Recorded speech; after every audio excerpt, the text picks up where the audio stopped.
Let's explore the different actions available in the Auto Attendant settings. Do nothing. The caller will hear the system prompt, "This selection is not available." The Play Before Action prompt will not be played. Dial by name directory.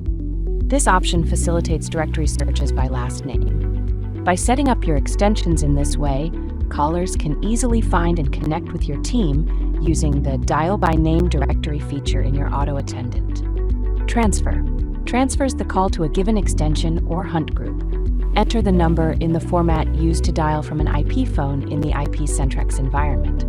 For example, to transfer to extension 123, simply enter 123. Transfer to E.164 number transfers the call to a given external phone number in E164 format. This includes the country code, area code, and number. Transfer to voicemail switches to voicemail mode. Designate this action for the fax event to store received faxes. Prompt for extension prompts the caller to enter an extension number. Specify the maximum allowed digits for the extension. Dial extension directly. Transfers the call to an extension number entered by the caller from their phone. The extension number should start with the same digit as the Dial Extension Directly option. To prevent misuse, specify the maximum allowed number of digits. Disconnect call.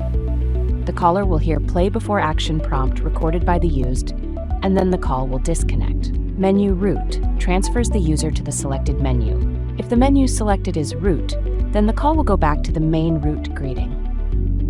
If another Auto Attendant menu was created, that menu can be selected here to send the call to a different menu. These actions provide flexibility in managing call routing within your Auto Attendant settings.